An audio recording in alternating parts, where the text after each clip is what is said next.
Epic finally wins. A jury has sided with Epic in their lawsuit against Google, agreeing that Google used anti-competitive business practices to maintain the Play Store's dominant position in the Android app distribution market. So how is that possible, but they lost to Apple? Okay, so as far as I can tell, it came down to, here, look, it's in our notes. Epic lost a similar battle against Apple, which it is currently appealing to the Supreme Court. A major distinction between the two fights seems to be that while Apple just disallowed competitors from its platform outright, Google suppressed competition through behind-the-scenes deals while technically allowing third-party app stores. Google executives also made the error of writing things down and attempting but failing to delete the evidence. So it turns out you just have to be even more of a monopolist, and then it's not a problem. Yeah. I would prefer the just not allowing. I would actually say, if I had to pick one. And apparently the jury agrees. It was Apple's. Well, I think they're both wrong. But Google is likely to appeal the ruling. However, this marks the first major antitrust decision in the U.S. since the one against Microsoft over 23 years ago. Yeah, and there should have definitely been a lot more. Can I just say, I'm rooting for a lot more? Yeah. Like, for real, man. Apple, meanwhile, is likely to get hit with an EU ban on the App Store's current anti-steering rules that ban music services from pushing users towards alternate subscription options. The European Council is also investigating Apple's restrictions on its tap-and-go combined payment feature. In response, Apple has offered to open the feature up to Apple Pay competitors. I think that between the US finally recognizing Google's nonsense and the EU continuing the EU's just awesome. They just win. Completely understand what Apple's doing. Time. Everything Apple is doing is pretty much to maintain its stranglehold on the walled garden ecosystem. I don't know what group of people in the EU, because I don't pay attention. There's enough stuff going on in Canada. I don't know what group of people is like championing these things within that governing body, but damn, doing good work. Absolute giga chads. Yeah. And I can't say I'm the biggest fan of Epic. And, I'm not saying everything Tim Sweeney's ever done is nope, good at all. Some of it's great. Yeah. This is great. Even my one personal toe-to-toe with him, I ended up being more right than I was led to believe I was. I was treated like I was completely wrong, and I was wrong about a lot of things. The PS5's SSD architecture was very cool, and I was probably dismissive of it in a way that I shouldn't have been, and I would have understood better if blah blah blah. I had watched Mark Cerny's presentation, and I corrected all of that, and I was wrong about a lot of things. But what I wasn't wrong about was that Sweeney was clearly sucking Sony's dick over it in a way that seemed disproportionate. And then what was it 2 weeks later? I think so. A week later, it came out that Sony had made a huge investment into Epic Games. It was really fast. So even though I got some of the details wrong, my bullshit detector was 100% calibrated. The core of the argument. Yeah. Yeah. But with that said, the way that they've gone about this, we shouldn't just crap on the good things that they're doing because we haven't agreed with someone over everything they've ever done in the past.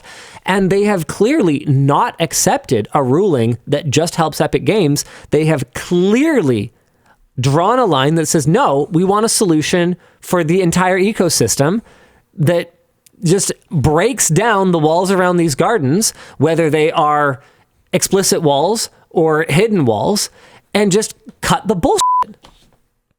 The funny thing is, that's how it always used to work.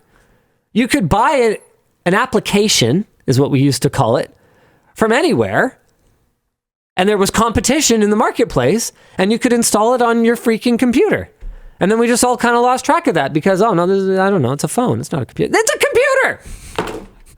None of this matters. You can get the application anywhere. And there are ways to ensure that these applications are just as it's important safe as if they were purchased through the Play Store, through an app store. I don't know. Well, you've got the tabby bit.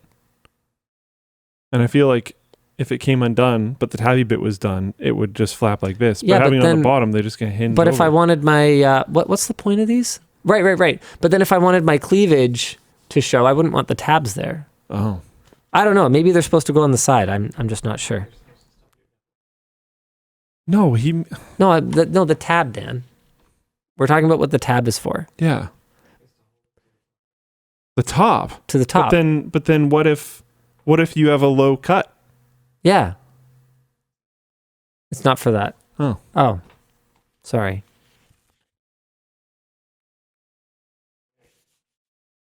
There you go. Now you look better. Is this a serious podcast? I had Is this a moment- podcast? I had a moment like 20, 30 Okay. minutes ago. where- Hold on. I'm sorry. I'm going to let you It's okay, finish, it's but okay. what? This comes up a lot. What the fuck is the difference between this and a podcast? People keep telling me the WAN show is not a podcast. And honestly, admittedly, I don't watch podcasts. I don't listen. Excuse me. I don't listen to them. What is the difference? How many podcasts There's literally no difference. There's This is a- technically a podcast. We post the audio to all of the podcasting sites. I was just gonna say, I'm there's- literally in charge of dealing with all of the backline systems for the podcast version of this. And some of them, we even just upload the whole video. You can watch the WAN show with video on Spotify, which I didn't even know was a thing. Really? You didn't know that? I I didn't know that. How was I the Spotify sent only me a one that Christmas knew that? present. Oh. That's nice. Yeah, apparently we're like a creator on that platform now. I was like, who the f are you? When like the rep reached out. Oh my God. He didn't say Slash it that S. way. Oh, we just left. No, I mean, that's way more words than I type in emails. Yeah. We went through this last week. Yeah. Yeah. No, we just technically left Spotify. Yeah, that's like 5 whole words. We left Spotify. We're on different, more better Spotify Oh, now. Yeah. what's that? It's still. What is it? I don't know if we're going to talk about it or not, but Really? maybe. I thought you had been mentioned. We're still on Spotify. We're still on Spotify. We are? Yeah. But Well, it's more better. What? We changed the way that we're on Spotify. Well, what's that? None of this matters. Oh, okay. So we're not having a business meeting on WAN Show? Do you want to have a business meeting on WAN Show? Theoretically, what is it should get on there faster. Is this confidential? because people I have no idea. I don't are- think so.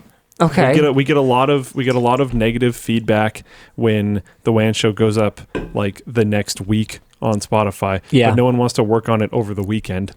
Yeah, it's amazing how that works.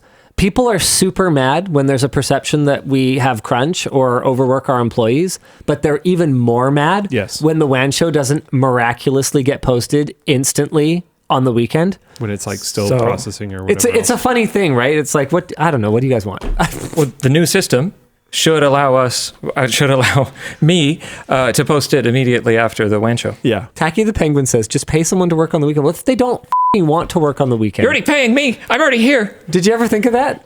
Yeah. So it should be faster now, and there's other cool benefits. There is. I think it goes on more platforms now. Is that I right? don't think so. It's just Same a centralized platform so Yeah. that we don't have to have 700,000 accounts. Yeah. And it is a Spotify partner thing. It's called Megaphone. Yeah. So it gets distributed out from them Oh, okay. by them.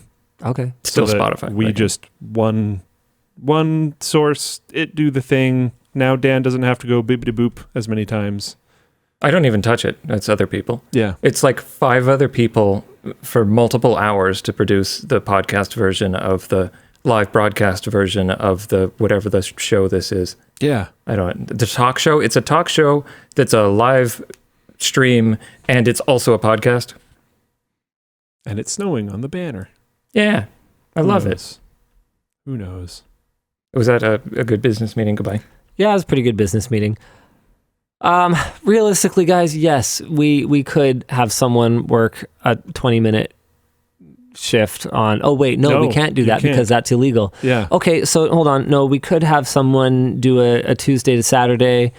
Except Would they want what to would do they that? what would they do for the rest of their day? Nobody else is in office. And I guarantee you they don't want to do that. Yeah, almost nobody wants to give up. And their what if they have a weekends. problem? Well, then they're going to call me. Yeah. Yeah, great, perfect.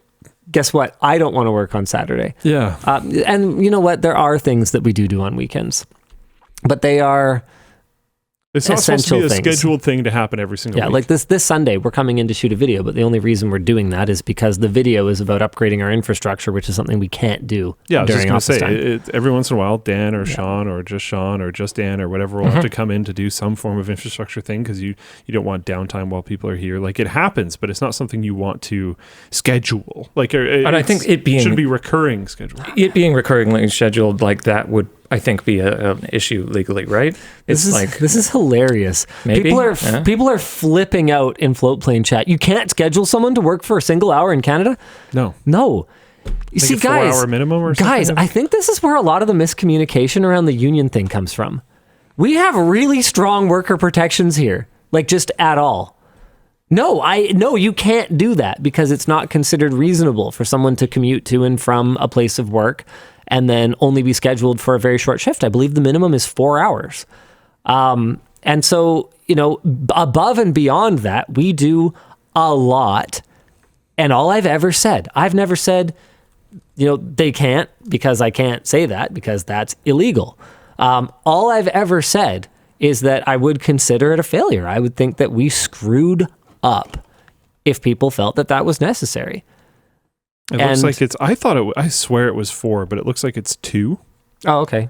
It might also depend. But like that would also be a super lame thing to do. Well, yeah. So like you don't want to do that. Even if we could do that, we wouldn't. It's stupid. Yeah. Yeah, guys.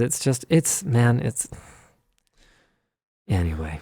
Yeah, I just looked up the hours of work and overtime for British Columbia, and it says 2. I totally had the understanding that it was 4. I think the 4 might be like if you're scheduled for a shift and then you get there and you're there for 20 minutes and they go, oh, actually, we don't need you today. You have to pay out 4. Is that it? If they try to send you home. Yeah. Yeah, that might be it. 4 hours minimum, even if they have nothing for you to do. Yep. Yeah. So I don't know, guys. We could, but there's another factor. It's a relatively low priority. Yeah. And now it doesn't even matter. Yeah, you could get it on YouTube. You could get it on Floatplane. Yeah. We had people asking why the Floatplane one is delayed, and that's just because of processing time. We don't have YouTube magic. We don't do live processing stuff. It's kind of cool. The YouTube stuff? Yeah. Oh, yeah, absolutely. It's super cool. Yeah. We don't have that super cool. Yeah. Yeah. Maybe someday, maybe not.